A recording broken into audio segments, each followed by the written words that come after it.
If you can solve this, I will give you my job, Richard Langford said, loud enough for the entire boardroom to laugh before Grace Holloway had even finished wiping coffee from the floor. The laughter bounced off the glass walls of the 43rd floor, slid across the long walnut conference table, and settled near her cleaning cart by the door, where a gray mop bucket, folded towels, and a bottle of floor solution stood like reminders of where everyone believed she belonged. Grace was 36, black, quiet, dressed in a navy housekeeping uniform with a faded name tag clipped slightly crooked over her heart. She had entered the room only because someone had spilled coffee near the whiteboard during a late emergency meeting at Langford Analytics, and the executives were too busy arguing over a broken revenue forecasting model to notice the brown liquid spreading toward a power strip. Richard stood at the front of the room in an expensive charcoal suit, marker in hand, silver watch shining under the cold ceiling lights, his face sharpened by irritation because his analysts had spent 2 hours failing to explain why their projected growth collapsed every time the model touched the Midwest expansion numbers. On the whiteboard behind him, lines of equations, arrows, market segments, and quarterly revenue assumptions leaned into one another like a city built too fast. Grace saw the error before she meant to. She saw it while wringing the towel. She saw it in the missing lag between customer adoption and churn. She saw pricing elasticity treated like a constant when the regional data clearly moved against it. She saw seasonality correction applied after the forecast instead of inside the variance adjustment. For a moment she kept her eyes down, because women like her learned early that seeing the truth did not mean the room wanted to hear it. Then Richard noticed her looking at the board. "What is it?" he asked, smiling toward the executives. "Does our maid have a valuation opinion?" Daniel Pierce, the chief operating officer, gave a short laugh. 2 younger analysts looked down at their laptops, trying not to join but not brave enough to object. Evelyn Carter, the chief financial officer, did not laugh. Her eyes followed Grace's gaze to the whiteboard. Grace set the towel in the bucket, folded her hands in front of her, and spoke quietly. "Your model is carrying the churn delay in the wrong quarter." The laughter broke open again, sharper this time. Richard raised both eyebrows. "The churn delay?" "Yes, sir." "And where did you learn that? From emptying trash in the analytics department?" The room laughed because he was the chief executive officer, and people often laughed at cruelty when their paycheck taught them to call it humor. Grace felt the heat rise behind her face, but she did not lower her eyes. She thought of her mother in the apartment across town, asleep with medicine lying beside the kitchen sink. She thought of Maya, her younger sister, studying nursing textbooks under a thrift store lamp.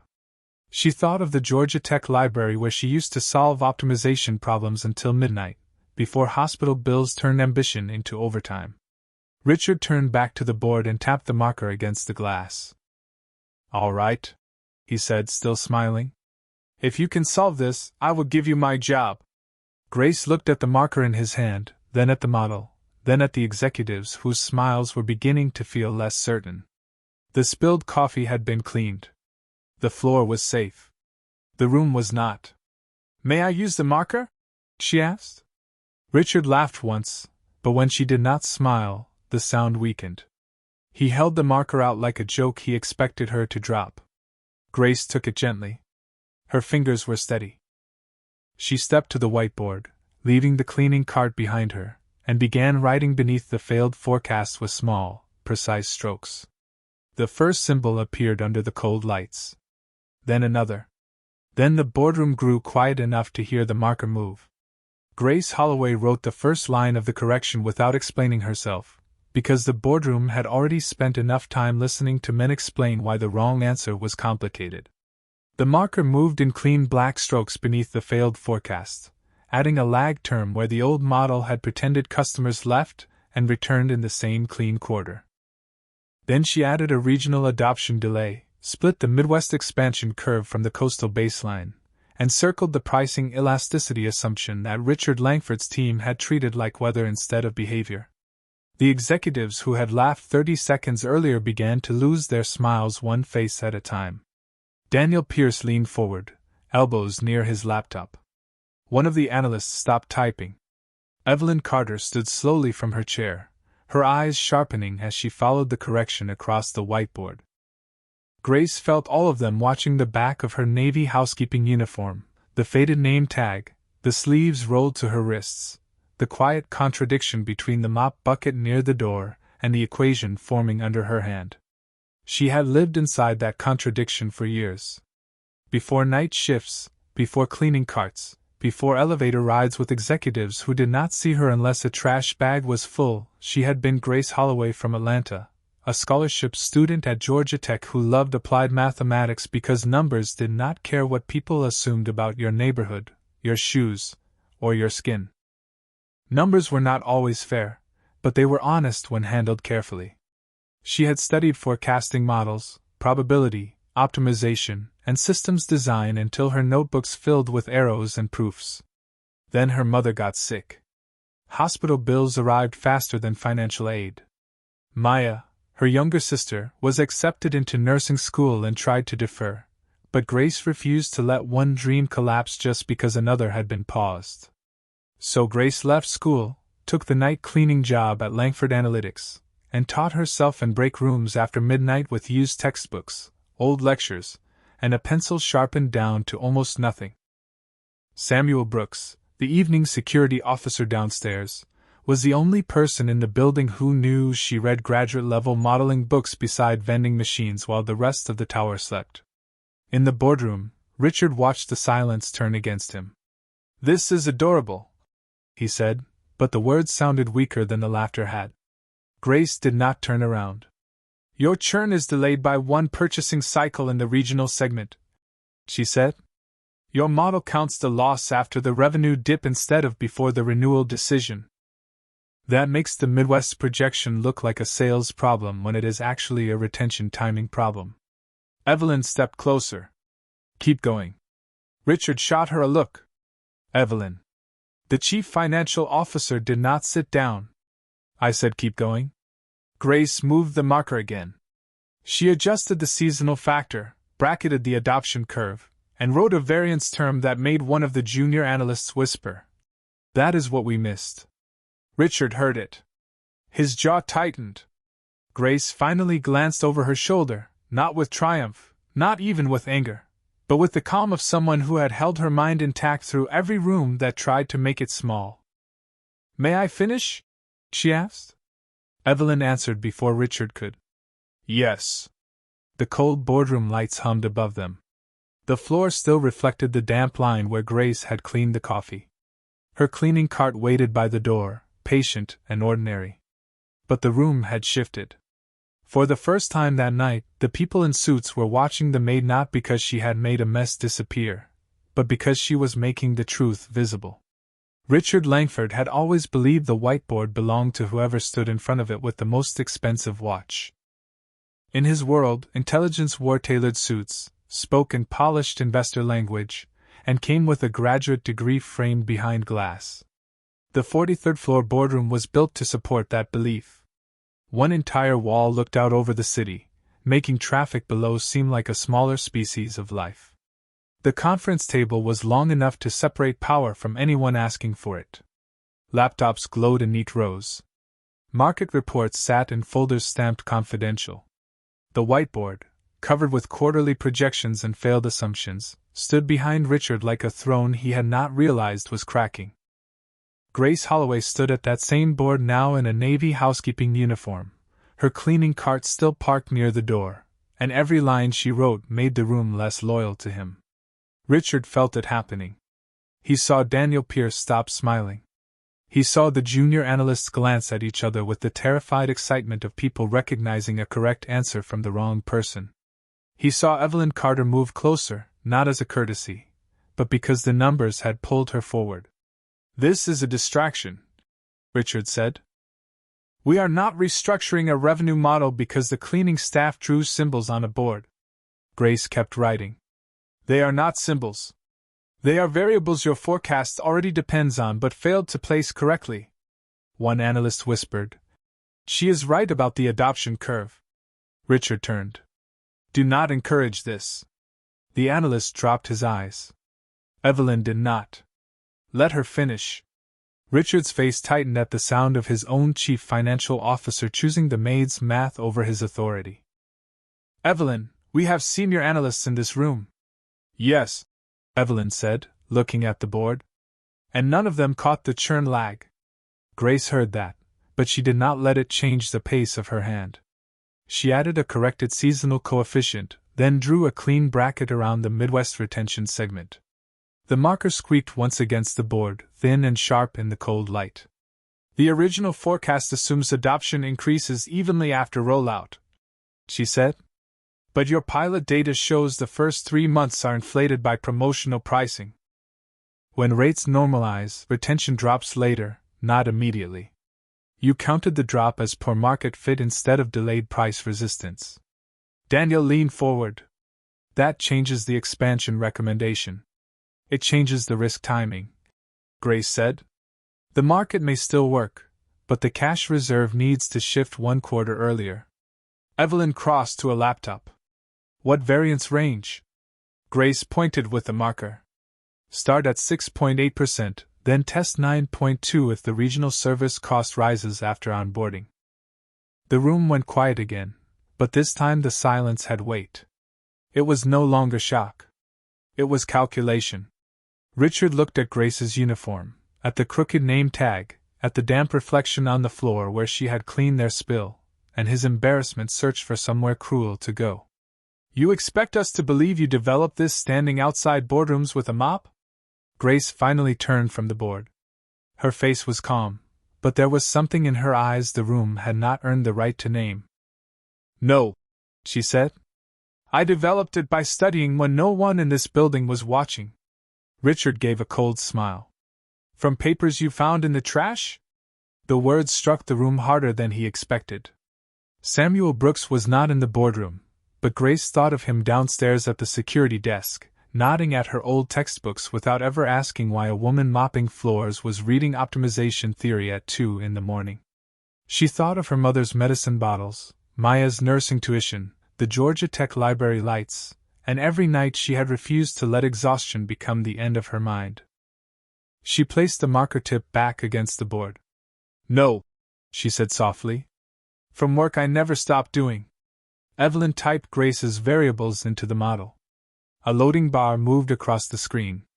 Richard looked toward the boardroom camera in the corner, suddenly aware that the entire exchange might be recorded.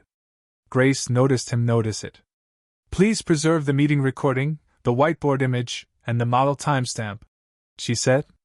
Richard's smile vanished.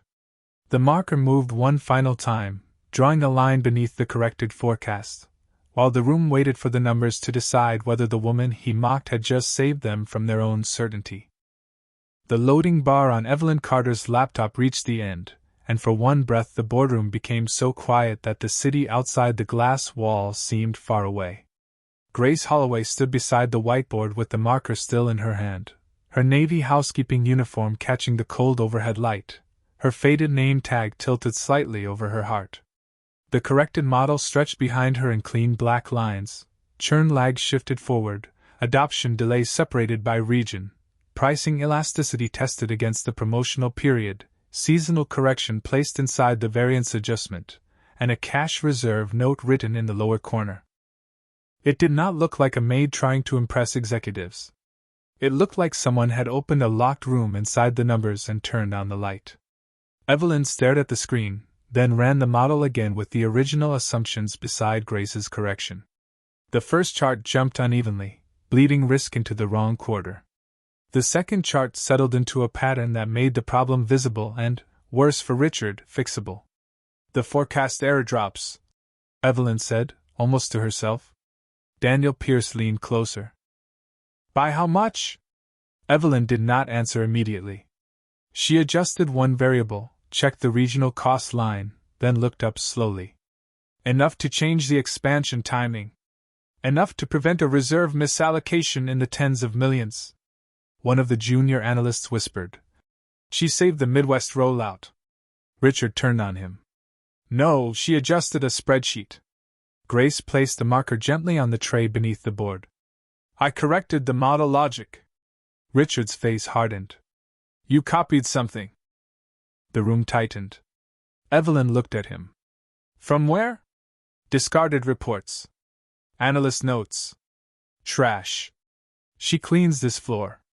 Grace felt the words land, but she kept her breathing even. She had been called invisible in 100 ways before.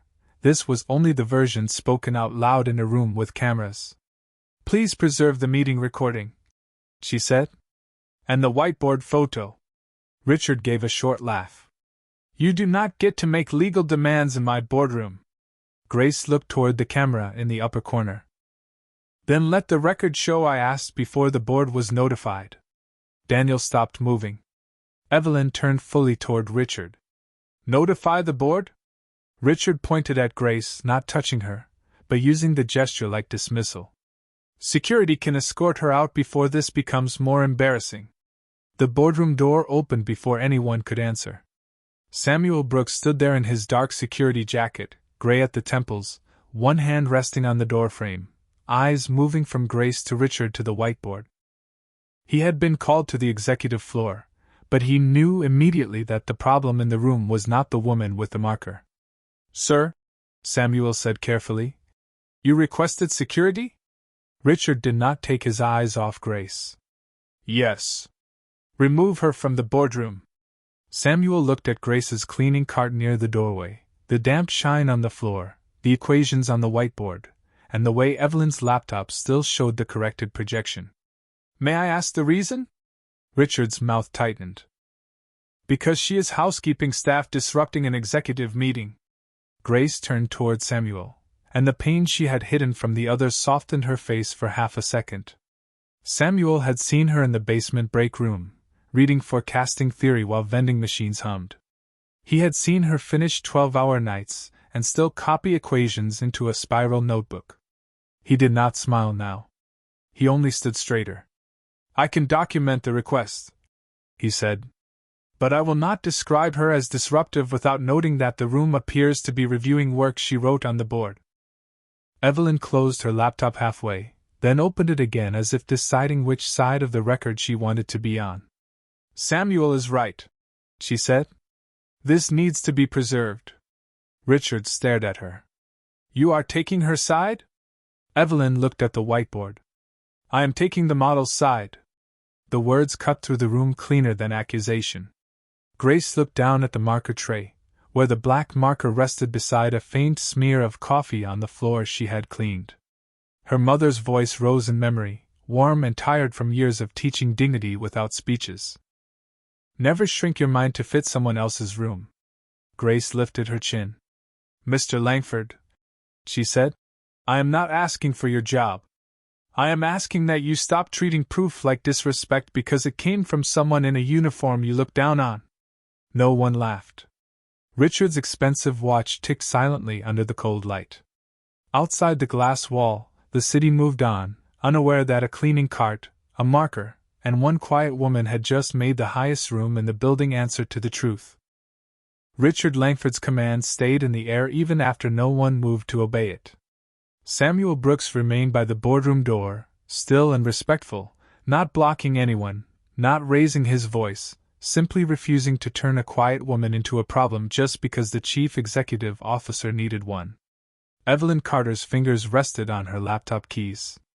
Daniel Pierce looked from the corrected model to Richard, then down at the table as if the polished wood might offer him a safer version of the truth. Grace Holloway stood near the whiteboard with her hands relaxed at her sides, the marker now on the tray, the cleaning cart behind her, the damp line on the floor reflecting the ceiling lights like a thin river between who the room thought she was and what she had just proven.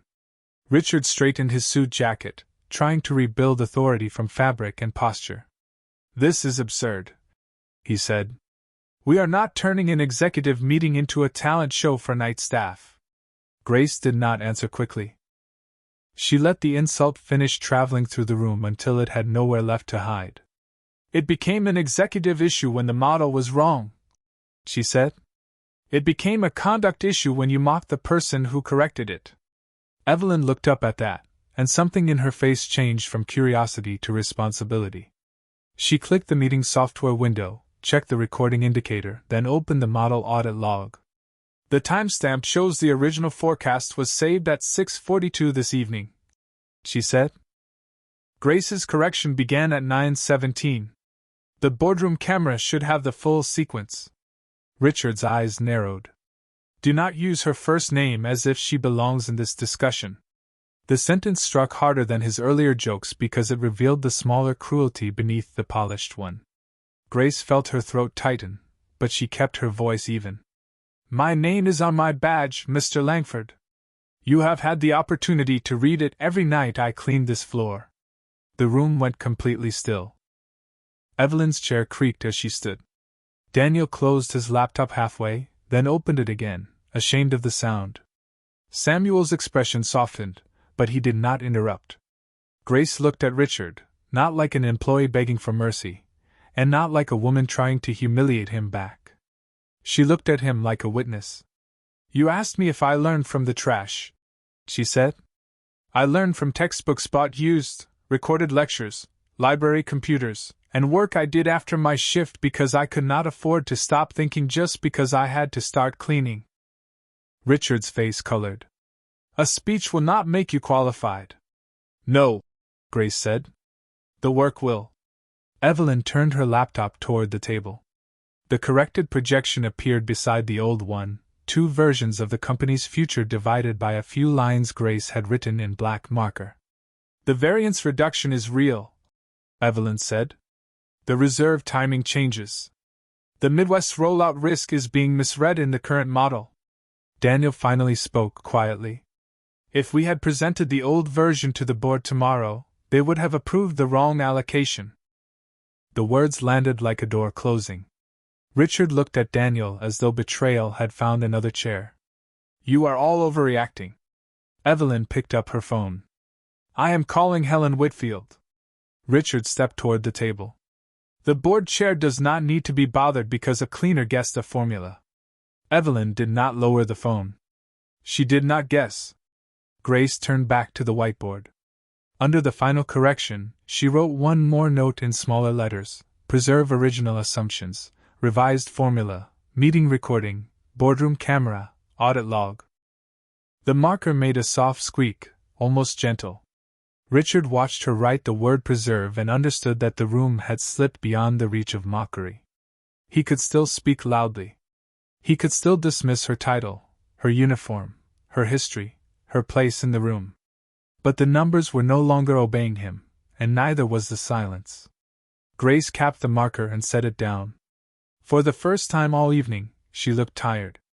Not defeated, not afraid, just tired in the deep way of someone who had carried her dignity through too many doors that closed before she reached them.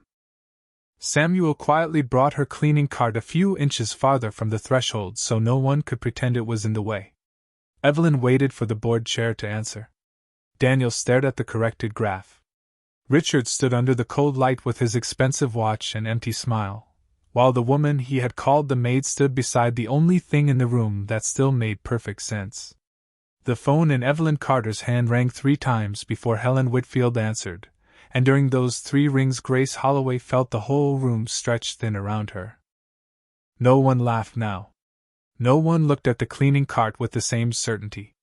The cold boardroom lights hummed above the long walnut table, reflecting off laptops, water glasses, silver pens, and the damp strip of floor where spilled coffee had been wiped away before truth made its own mess.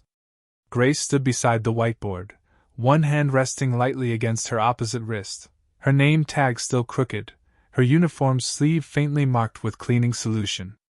The black marker lay on the tray under the corrected forecast, close enough to the mop bucket that the 2 objects seemed to speak to each other from different worlds.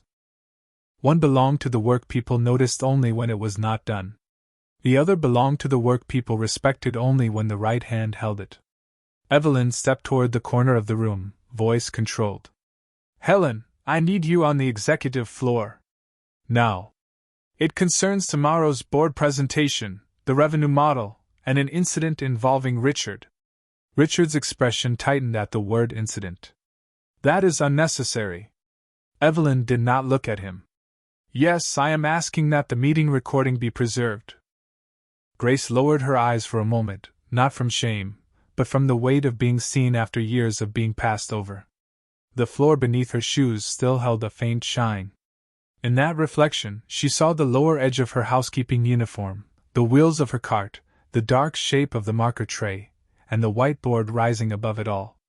She remembered her mother sitting at their small kitchen table in Atlanta, folding bills into piles that never became small enough. She remembered Maya asleep over nursing notes, her highlighter still uncapped. She remembered herself at Georgia Tech, 19 years old, sitting in the library at midnight with a notebook full of equations and a belief that effort could carry her anywhere. Then came the hospital hallway, the payment plan, the withdrawal form, the polite sentence from an administrator about returning when circumstances improved. Circumstances did not improve. Grace did. Quietly. After shifts. Between bus rides. During lunch breaks that lasted 12 minutes if the elevator was fast. The boardroom blurred for half a second, not with tears, but with memory. Samuel Brooks seemed to understand. He reached toward the table, picked up a clean paper napkin from beside an untouched coffee cup, and placed it gently near her without making a scene. Grace gave him the smallest nod. Richard watched the exchange with frustration, as if kindness itself were another witness against him. "This has become theatrical," he said. Grace looked at him. "No, sir. It became quiet. That is different." The words settled softly, but they changed the air. Daniel Pierce stopped pretending to read the graph and looked fully at her for the first time. Evelyn ended the call and returned to the table. "Helen is coming upstairs." Outside the glass wall, the city lights flickered on one building at a time, thousands of windows brightening while the 43rd floor held its breath. Grace turned back to the whiteboard. She did not add another formula. She only reached for the marker, wiped a small accidental smudge near the bottom corner with the side of her hand, and recapped it carefully. The click sounded small, final, almost tender.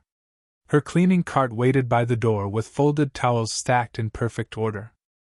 Her reflection waited in the wet floor, split between mop and mathematics. If this moment touched your heart, remember that dignity often stands quietly before anyone in power learns its name. Grace did not ask the room to admire her. She did not ask them to erase the uniform. She simply stood there beneath the cold light, breathing evenly, while the marker, the mop, and the corrected model told the truth together. Helen Whitfield arrived on the executive floor without hurry, and that made the room even more nervous. She was 62, silver-haired, dressed in a dark blue suit, carrying no folder, no assistant, no theater of importance. She entered the boardroom with the quiet authority of someone who had spent years watching powerful men mistake volume for control. Her eyes moved first to the whiteboard, then to Evelyn Carter's laptop, then to Grace Holloway standing beside the marker tray in a housekeeping uniform with her cleaning cart waiting near the door. Finally, Helen looked at Richard Langford. "Start from the beginning," she said. Richard stepped forward too quickly. "We had a forecasting issue. A member of the cleaning staff interrupted the meeting, wrote unverified assumptions on the board, and now Evelyn is overreacting." Helen did not blink. "That was not the beginning. That was your version of the middle." Evelyn turned her laptop so Helen could see both models. "The original forecasts misread regional churn timing and reserve allocation. Grace corrected the structure. I tested the changes twice. The variance reduction is material." Daniel Pierce cleared his throat. "If we had presented the old model tomorrow, the board may have approved the wrong expansion timing." Richard looked at him with disbelief, but Daniel did not look away this time. Helen studied the screen, then the whiteboard, where Grace's handwriting remained steady and precise under the cold lights. "Miss Holloway," Helen said, "are these your calculations?" Grace felt every title in the room pressing against her uniform. She answered simply, "Yes, ma'am." "Walk me through them." Richard made a sharp sound. "Helen, surely we are not letting housekeeping brief the board chair." Helen turned to him, and the room seemed to lose several degrees. "I asked Miss Holloway a question." Grace picked up the marker again. It felt warmer now from her own hand. She pointed to the first correction. "The original model counts churn after the revenue decline appears. But the renewal decision happens earlier, especially after promotional pricing ends. If you place the lag in the correct quarter, the Midwest numbers do not show immediate market failure. They show delayed price resistance. Helen's expression did not soften, but her attention deepened. Grace moved to the next line. Then the adoption curve has to be separated by region.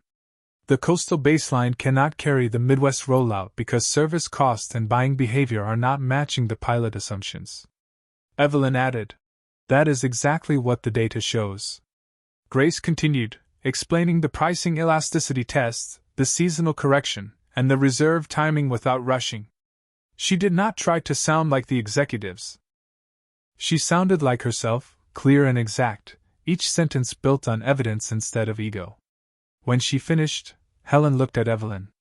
"Is there any indication she guessed?" Evelyn answered immediately. "No. She did not guess. She corrected the model." The sentence landed with the weight of a door unlocking. Richard looked toward the window, his reflection faint in the glass beside the city lights. For the first time, he seemed smaller than the room he owned. Helen faced him fully. "You mocked an employee in front of senior leadership, dismissed valid work because of her position, and attempted to remove her after she identified a material error." Richard swallowed. "I was protecting the integrity of the meeting." Grace looked at the whiteboard. "Integrity does not require humiliation." No one spoke. Helen nodded once, not as praise, but as recognition. "Preserve the meeting recording, boardroom camera footage, whiteboard photographs, model audit logs, security request records, and all notes from this session," she said. Samuel Brooks took out his notepad. Evelyn began typing. Daniel finally closed the old model. Richard stood under the cold light with nothing left to command. Grace set the marker back on the tray, beside the faint stain where coffee had dried into a pale ring. The truth had not raised its voice. It had only waited long enough for the room to stop laughing. Helen Whitfield did not ask Richard Langford to apologize at first. She asked for records. That choice unsettled him more than anger would have, because anger could be answered with volume, but records answered only to facts. Evelyn Carter photographed the whiteboard from 3 angles, then saved the corrected model under a new file name with the time visible in the audit log. Daniel Pierce forwarded the original forecast to Helen with a note that said the prior assumptions required review before any board vote. Samuel Brooks wrote down the time he had been called to the executive floor, the reason Richard gave for removing Grace, and the condition of the room when he arrived. Grace watched it all from beside the marker tray, still wearing her Navy housekeeping uniform, still standing near the cart she had pushed into the room to clean spilled coffee. Nothing about her clothes had changed. Everything about the room had. Helen stood at the head of the table and looked at Richard. "No," she said. "You will address Miss Holloway." Richard's jaw moved before words came. He looked at Grace, then at Evelyn, then at the camera in the corner, as if the lens itself had become a witness he could not charm. "I may have spoken too casually," he said. Helen's eyes narrowed. "That is not an apology." The silence returned, colder than before. Grace did not help him. She had spent too many years helping rooms recover from the discomfort they caused her. Richard swallowed. "Miss Holloway," he said, each word pulled from somewhere reluctant, "I was wrong to mock you. I was wrong to assume your position meant you could not understand the model. I was wrong to try to have you removed after you corrected it." His voice lowered. "I apologize." Grace looked at him for a long moment. She thought of the first laugh, the trash remark, the way he had said housekeeping as though it were a locked door. Forgiveness did not mean pretending it had not hurt. Dignity did not require her to make his shame comfortable. "I hear your apology," she said. That was all. Richard seemed to wait for more, perhaps absolution, perhaps warmth, perhaps the gift of being released from the weight of what he had done. Grace did not offer it. Helen turned to her. "Miss Holloway, Richard made a statement earlier about giving you his job." A few eyes shifted toward Richard. Grace almost smiled, but the expression did not reach amusement. "I do not want a job handed to me as a joke," she said. And I do not want a room to pretend it became fair because it became embarrassed. Evelyn's face softened. Grace continued, her voice quiet but clear. I want a fair interview where my work is read before my uniform. I want my education, my independent study, and what I demonstrated tonight to be evaluated by the same standard used for anyone else applying to the analytics team. Helen nodded slowly. That is reasonable. Richard looked down at the table. Helen faced Evelyn. Prepare an interview process for a quantitative analyst role. External reviewer included. Ms. Holloway's work tonight will be part of the file, along with the model correction and audit record. Evelyn said, I will handle it personally. Grace felt something inside her loosen, but she kept her hands still. Hope could be fragile when touched too soon. Samuel moved quietly toward the door, then stopped. Miss Grace, he said softly, your card is safe here. I will make sure no one moves it. It was such a small kindness that it nearly broke the room more than the apology had. Grace looked at the gray bucket, the folded towels, the place where the mop handle leaned against the wall under expensive artwork. Then she looked at the whiteboard, where her corrections still stood in black marker above a pale ring of dried coffee. Thank you, Mr. Brooks, she said. Helen gathered her phone and stepped aside to call legal and human resources, not loudly, not theatrically, just firmly enough for everyone to understand that power was finally doing its job. Richard remained near the head of the table, no longer the center of the room, only the man who had mistaken a uniform for a limit. Grace picked up the marker one last time, not to write another formula, but to place it beside her name tag for a second before clipping the badge straight. The plastic tag caught the boardroom light. Holloway.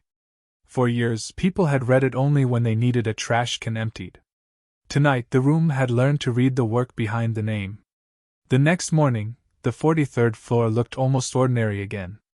Sunlight spread across the glass walls of Langford Analytics, pale and clean above the city, turning the conference table warm where the night before it had held silence like a verdict. The whiteboard had been photographed, archived, and carefully wiped, but a faint shadow of black marker still remained near the lower corner where Grace Holloway had written the word preserve. The coffee stain was gone. The floor was dry. The cleaning cart had been returned to the service closet, towels folded, mop rinsed, bucket emptied, as if the building wanted to make the night disappear into procedure. But not everything could be cleaned away. By 8:15, an email from Helen Whitfield reached Grace's personal account while she sat in the small basement break room with a paper cup of coffee cooling beside her used mathematics textbook. The subject line read, Quantitative Analyst Interview Invitation. Grace stared at it without moving. Around her, the vending machine hummed, the fluorescent light flickered once, and the old clock above the microwave clicked forward with a sound so small it felt sacred. Samuel Brooks stood near the doorway holding his security cap in both hands. He had not come in all the way. He knew some moments needed space. Good news? He asked softly. Grace read the first line again. The board had reviewed the preserved materials. The interview would include an external quantitative reviewer. Her model correction would be included in the evaluation file. Her current role would not be used as a measure of her qualifications. Grace set the phone down slowly, as if hope were something breakable. A fair interview, she said.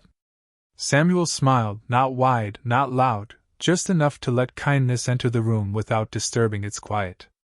That sounds like a door. Grace looked at the table. Her name tag lay beside the black marker Evelyn had sent down with a note saying it belonged with her, not in the boardroom trash. Holloway. The letters were scratched from years of cleaning offices where people rarely said good evening. Beside it, the marker looked simple, almost ordinary, but Grace knew ordinary things could become witnesses when held by steady hands. Her phone buzzed again. It was Maya, sending a message from nursing school. I am proud of you. Mom cried when I told her. Grace closed her eyes for one breath, and in the dark behind them she saw the Georgia Tech library, her mother's kitchen table, the whiteboard, the mop bucket, Richard's stunned face, Evelyn's laptop, Helen's quiet order, Samuel moving her cart aside so no one could call it an obstruction.